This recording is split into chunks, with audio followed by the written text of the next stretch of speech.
Seguimos aquí en el programa y vamos a encarar un tema que es delicado, de mucha sensibilidad para cualquier sociedad, que es la educación, y en este caso mirada desde la educación terciaria, desde ese nivel, por estudiantes, representantes de la Federación de Estudiantes Universitarios, la FEU, que se ha movilizado en estas horas, que está reclamando, al igual que todos los gremios de la enseñanza, una mejora del presupuesto, pero va más allá los planteos que se están haciendo. Por eso hemos invitado y estamos recibiendo en esta noche a Joaquín Toledo, que es de la mesa ejecutiva de la FEU. Gracias, Joaquín, por estar con nosotros. Gracias por la invitación. Y también está con nosotros Martín Randall, de la mesa ejecutiva también de la FEU.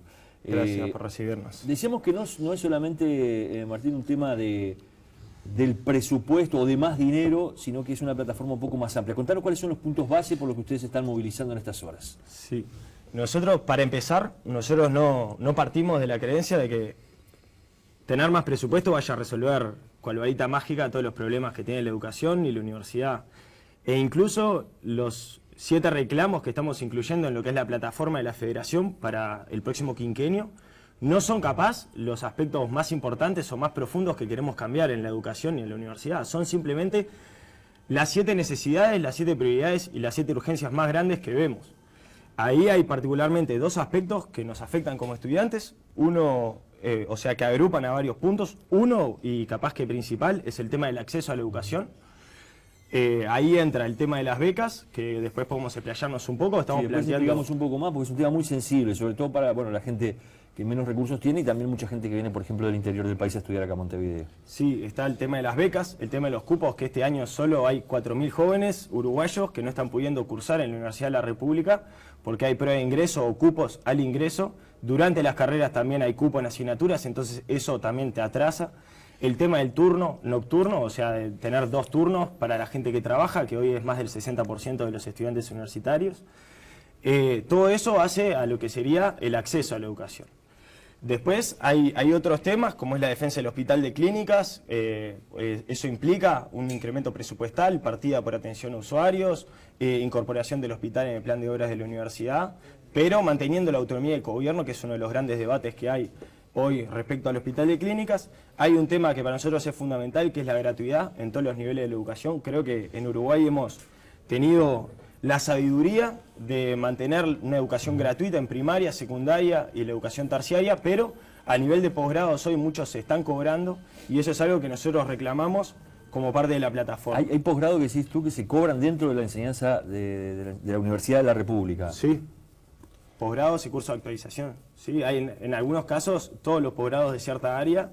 ¿Qué carrera podría ser como para que la gente que nos está viendo tenga? En odontología creo que todos los posgrados que hay son pagos. Es el cobro de derechos universitarios, se le dice, pero en verdad es eso.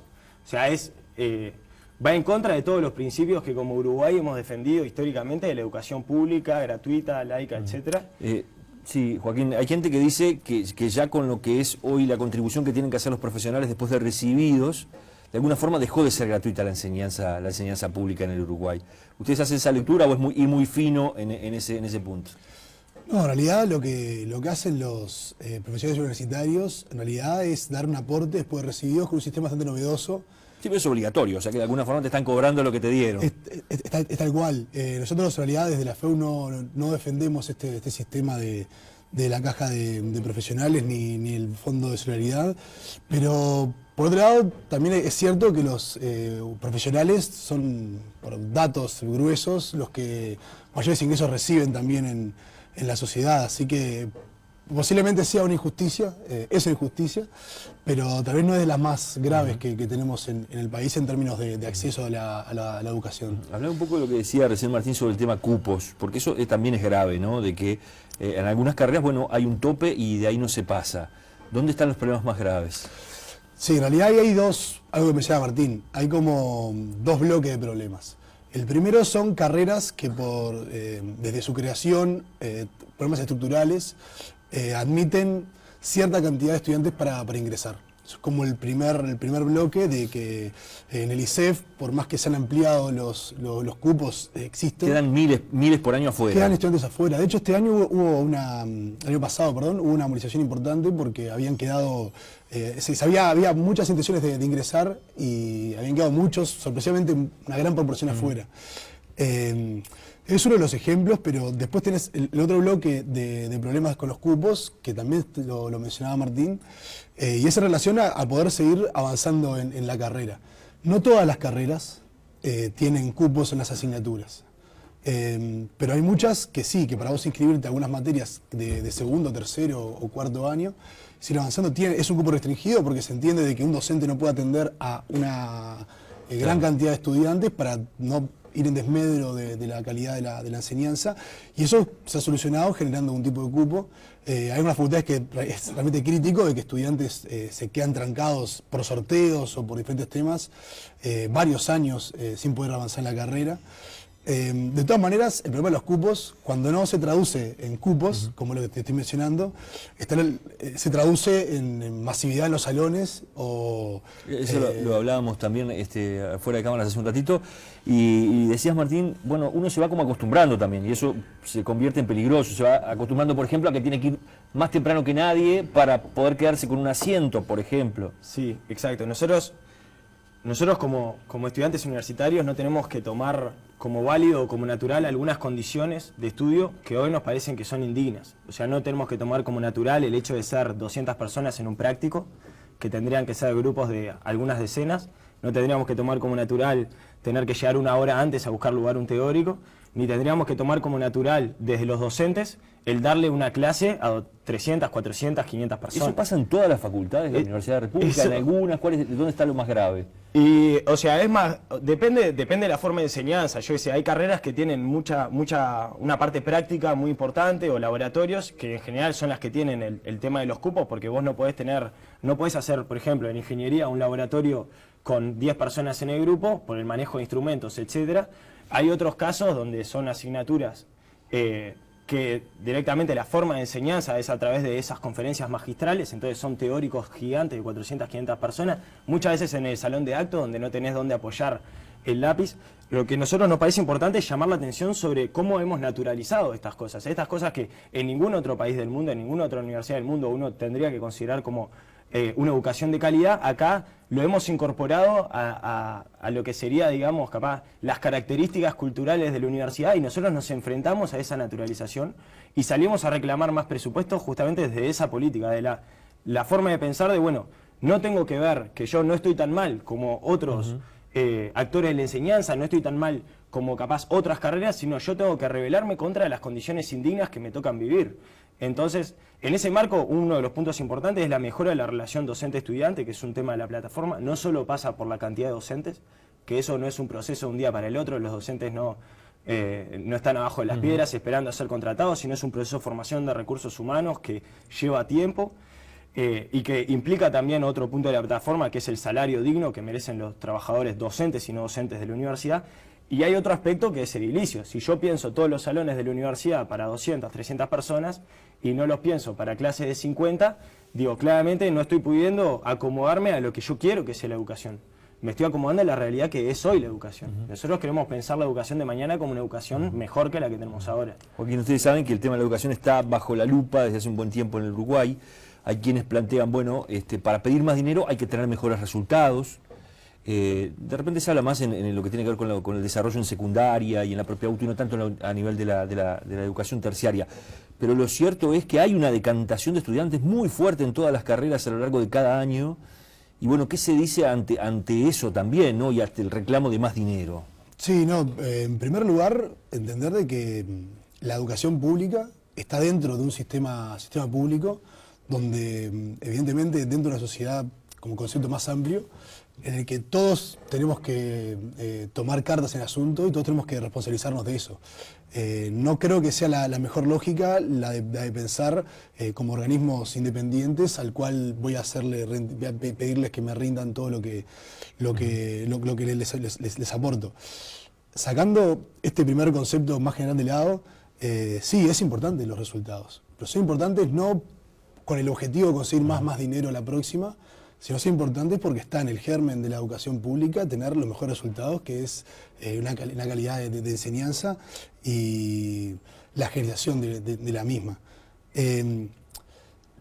Me parece que el lugar donde se tiene que afrontar esta exigencia pasa por pedir resultados, pero en la justa medida en la que se dan los presupuestos también, ¿no? O sea, ¿A dónde debe estar enfocado el presupuesto o el dinero que se está reclamando por parte de los sindicatos? Porque mucha gente dice, bueno, pedir 6% para la educación, 6% del PBI para la educación pública, es como un pedido muy general, ¿no? No hay nada específico, digo, pero ese dinero, ¿dónde tiene que estar enfocado? Bueno, ¿no? para empezar, nosotros lo que pedimos es 6% para NEPO Velar. Ese es el pedido de la FEU y de muchos sindicatos. Hay que entender que en la universidad es aproximadamente el 80%, en la NEP creo que el 82% que se va en salarios. Y ahí hay todo un margen todavía para arriba de recuperación salarial. De recuperación no a lo que eran en tal año, sino de recuperación a lo que es un salario que me permita vivir de lo que yo trabajo. Y entonces es difícil exigir resultados si yo lo que le estoy pagando, un grado 1 o 20 horas, que es el cargo de ingreso a la universidad, a la carrera académica, o sea, a un joven profesional egresado o a un estudiante avanzado, lo que le estoy ofreciendo hoy como país son 9.000 pesos.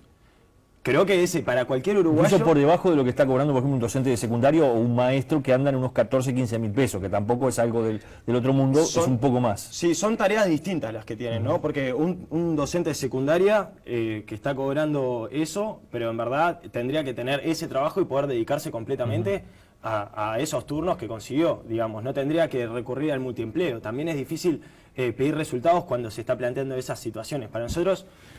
los resultados que hemos planteado desde la Federación de Estudiantes, desde los sindicatos, es justamente el compromiso de que nosotros desde la educación pública estamos intentando hacer avanzar al país.